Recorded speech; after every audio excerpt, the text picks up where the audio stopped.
My name is Father Chester Arsenault. I'm the rector of the Cathedral of St. John the Evangelist, and it is with great joy that I greet you as we celebrate the 30th anniversary of our Director of Music, Mr. Tom Neal.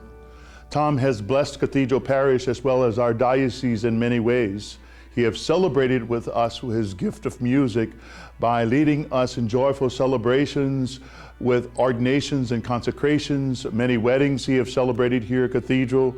He has truly been a gift to the church in the Diocese of Lafayette. And now I will turn it over to Father Harold Tronjon, who met the young Tom Neal many years ago in his parish, and he will tell us a beautiful story of Tom Neal's beginnings. I met young Tom Neal in the early 1970s. I was a young priest ordained 3 years, and I was in my second assignment at the largest parish in the diocese, St. Margaret's in Lake Charles. And Tom's family were members of the parish, and I got to be good friends with his parents. And I remember going to their home, and had a beautiful, beautiful piano, and young Tom would play some music sometime for us. And once when he played for us, I said, well, Tom, maybe you ought to take some organ lesson and maybe become an organist for the parish or for the church. Well, fast forward 50 years, and I'm now a retired priest, and I'm helping out at the cathedral and meet grown-up Tom. But I'd like to share with you why I think he became a church musician, a choir director, organist. The first is because he was born with that gift in his heart. And secondly, because he had parents who recognized that gift, and they fostered it and they encouraged it by the very fact that it had that beautiful piano. And thirdly, he belonged to a parish that was a very large parish, eight masses a weekend. And the pastors at that time were emphasizing music in the church. So I think that the reason that he became a church musician was because of that gift, because of his parents' encouragement, and because of the environment that he experienced. So you've been a gift to us all these years, Tom, and congratulations to you. And I pray that someone in the cathedral community, like you as a young man, will be inspired with a gift in their heart and perhaps decide to become a choir director and organist like you. In that way, not only will we have had good, beautiful music 50 years ago, and today, then maybe 50 years as well. I began studying the organ, as I said, around the 7th grade, but by the 10th grade I decided I really wanted to focus exclusively on that.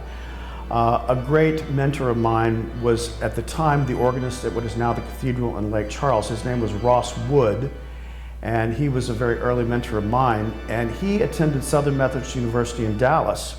And so I followed suit, and that was a wonderful experience for me because at the time it was a great center of learning for organists who came from all over the country, and in fact, all over the world, to study with a great teacher named Robert Anderson at a place which had wonderful facilities and a lot of money to give away in scholarships. So I was on scholarship there, and then after that I went to Yale for 2 years, again on scholarship, where I was in a program called the Institute of Sacred Music, which is still, I believe, the preeminent center for the study of church music in the United States.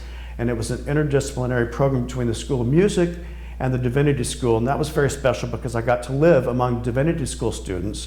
It was an interdenominational seminary, so I got to meet people from all different faiths, including Roman Catholics, and that was a very special part of my education because it introduced a whole different side to my work, specifically involving the church and liturgy. A great mentor of mine was a man named Richard DeLong, and he was the music director at a church in Dallas called East Dallas Christian Church, which at the time I think had the best choir in the whole Dallas-Fort Worth Metroplex. And I was very privileged to be his assistant for a 2-year period when I was in college. And from him I learned a great deal about choral music. I really wasn't very interested in choral music until I heard his choir.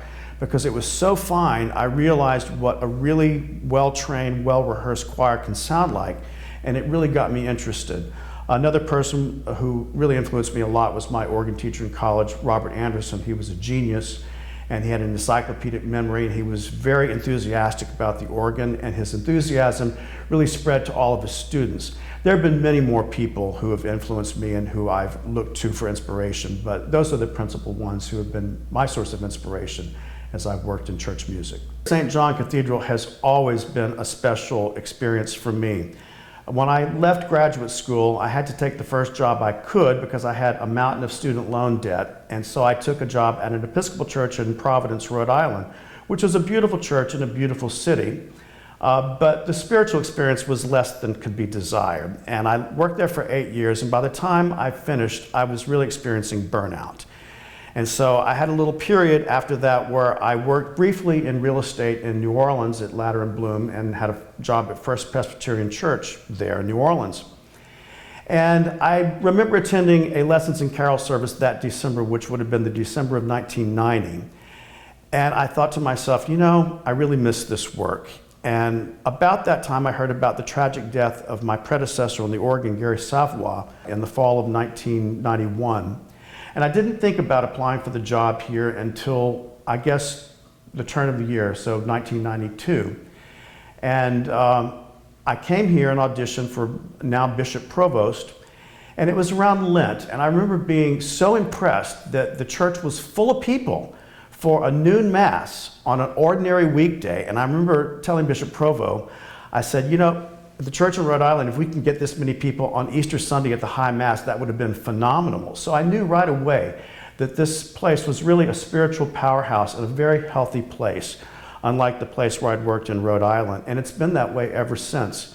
I remember so many older people particularly praying in the church and thinking to myself, these are the people who are the pillars supporting the faith of this place. And I've always found this to be a very spiritually healthy place and a place that's spiritually very, very strong. And it's been that way all along, and I'm thrilled to say that it's a wonderful place to work. So it means a great deal to me, this wonderful place. I think like most people, my favorite season of the year would be Advent and Christmas. The hopeful expectation that children have looking forward to Christmas is not the same as the adult experience of looking forward to the second coming of Jesus, which we as Christians all look forward to. But as far as one liturgical event, I would have to say Christmas Eve midnight Mass. Bishop Provost, when he was here, always used to say that Christmas Eve is where the church and the larger culture intersect to the greatest degree. And he always wanted to put a great number of resources into the Christmas Eve midnight Mass. And all of his successors have done the same. It's a thrill for me as a church musician to have the choir loft full of instruments, making beautiful Christmas joy to the Lord on his birthday. So I would have to say Christmas Eve Midnight Mass is my favorite every year.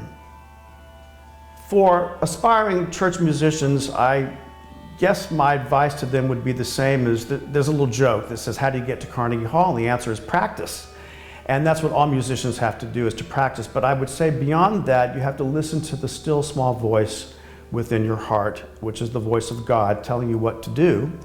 And if aspiring church musicians feel like this is their calling, it's like any other calling, whether it be ordained or lay callings as well, that they should listen to that voice and follow it to whatever conclusion the Lord leads. I've always believed that I work at the pleasure of the Lord God, and when it's time for me to go, he'll let me know. But for right now, I keep on keeping on. I take the opportunity as the rector to say thank you for Tom, for his gift and his talents. I know that this time is a time where he is reminiscing on the beautiful gift that the Lord has given him. So in the name of Cathedral Parish, in the name of our diocese, I thank you for that gift that you have brought to us. God bless you.